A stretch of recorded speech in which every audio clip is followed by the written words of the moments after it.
સૌથી પહેલાં મિત્રો ડેમો સ્ટેટસ વિડીયો જોઈ લો, પછી એડિટિંગ સ્ટાર્ટ કરીએ.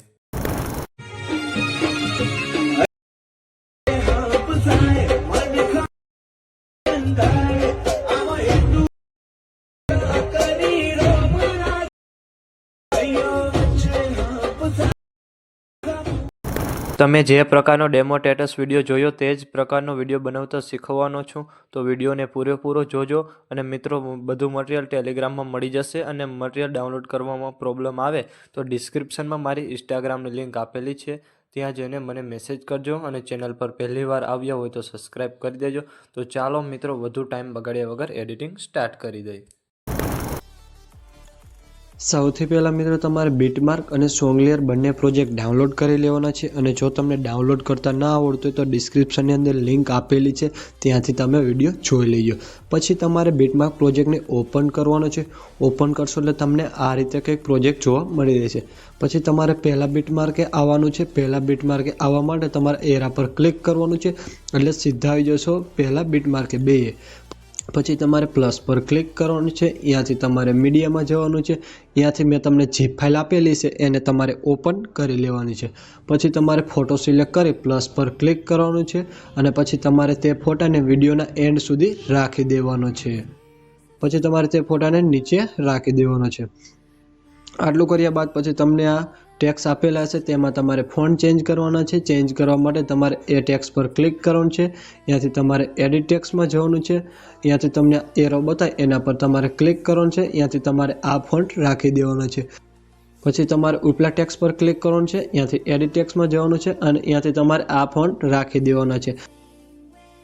વિડીયોમાં મેં જે પણ ફોન્ટ યુઝ કર્યા છે તે તમને મારા ઓલ મટીરિયલની અંદર મળી રહેશે. પછી તમારે બહાર નીકળી જવાનું છે અને સીધું આવી જવાનું છે સોંગલિયર પ્રોજેક્ટની અંદર. સોંગલિયર પ્રોજેક્ટ ઓપન કરશો એટલે તમને આ રીતે કંઈક સોંગલિયર જોવા મળી રહેશે. એમાં પણ તમારે ફોન્ટ ચેન્જ કરવાનો છે. ચેન્જ કરવા માટે ટેક્સ પર ક્લિક કરવાનું છે. ત્યાંથી તમારે એડિટ ટેક્સમાં જવાનું છે. ત્યાંથી તમારે KP 121 વાળા ફોન્ટ રાખી દેવાનું છે. નીચે ઇમોજી આપ્યા એમાં તમારે આઈફોન ઇમોજી રાખી દેવાના છે. આટલું કર્યા બાદ પછી તમારે લેયર પર ક્લિક કરવાનું છે. ત્યાંથી તમારે સિલેક્ટ ઓર લેયર. પછી પાછું લેયર પર ક્લિક કરવાનું છે. ત્યાંથી કોપી બાર લેયર. પછી બહાર નીકળી જવાનું છે અને સીધું આવી જવાનું છે બીટમાર્ક પ્રોજેક્ટની અંદર. પછી તમારે બીજા બીટમાર્કે આવવાનું છે 2.02. પછી તમારે લેયર પર ક્લિક કરવાનું છે અને ત્યાંથી તમારે પેસ્ટ લેયર કરી દેવાનું છે. આટલું કરશો એટલે સોંગલિયર કમ્પ્લીટ સેટ થઈ જશે. પછી તમારે પહેલા બીટમાર્કે આવવાનું છે 2. પછી તમારે પ્લસ પર ક્લિક કરવાનું છે. ત્યાંથી મીડિયામાં જવાનું છે. ત્યાંથી તમારે આ વિડીયો લઈ લેવાનો છે. પછી એ વિડીયો પર તમારે ક્લિક કરી ત્યાંથી 3 ટપકા પર ક્લિક કરવાનું છે. ત્યાંથી તમારે ફિલ કોમ્પ્રેશન એરિયા પર ક્લિક કરવાનું છે. ત્યાંથી તમારે બ્લેન્ડિંગ ઓપ્સિટી પર ક્લિક કરવાનું છે. ત્યાંથી લાઇટિંગમાં જવાનું છે. લાઇટિંગ કરીને પાછું લાઇટિંગ કરી દેવાનું છે. પછી તમારે વિડીયોના એન્ડમાં આવી જવાનું છે અને જે વધારાનો ભાગ છે તેને તમારે કટ કરી દેવાનું છે. 15.12 તમારે કટ કરી દેવાનું છે. પછી પાછું પહેલા બીટમાર્કે આવી પ્લસ પર ક્લિક કરી ત્યાંથી મીડિયામાં જવાનું છે. ત્યાંથી તમારે આ વિડીયો લઈ લેવાનો છે.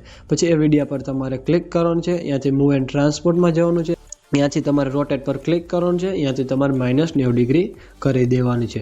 પછી પાછું 3 ટપકા પર ક્લિક કરવાનું છે. ત્યાંથી તમારે ફિલ કોમ્પ્રેશન એરિયા પર ક્લિક કરી દેવાનું છે. પછી બ્લેન્ડિંગ ઓપ્સિટી પર ક્લિક કરવાનું છે. ત્યાંથી તમારે લાઇટિંગ પર ક્લિક કરવાનું છે. લાઇટિંગ કરીને સ્ક્રીન કરી દેવાનું છે. પછી બેક નીકળી ઇફેક્ટમાં જવાનું છે. ઇફેક્ટ પર ક્લિક કરી એડ ઇફેક્ટમાં જવાનું છે.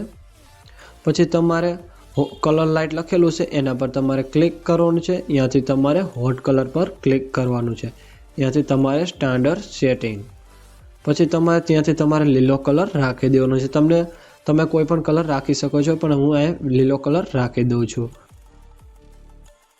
આટલું કરશો એટલે મિત્રો વિડીયો બનીને કમ્પ્લીટ થઈ જશે. અને મેં વિડીયોમાં જે પણ ફોન્ટ યુઝ કર્યા છે તે બધા તમને ઓલ મટીરિયલની અંદર મળી રહેશે. પછી વિડીયો ગેલેરીમાં સેવ કરવા માટે તમારે આ એરા પર ક્લિક કરવાનું છે. ત્યાંથી એક્સપોર્ટ પર ક્લિક કરી દેવાનું છે. અને મિત્રો, વિડીયો ગમ્યો હોય તો એક લાઇક કરી દેજો. ચેનલ પર પહેલી વાર હોય તો સબસ્ક્રાઈબ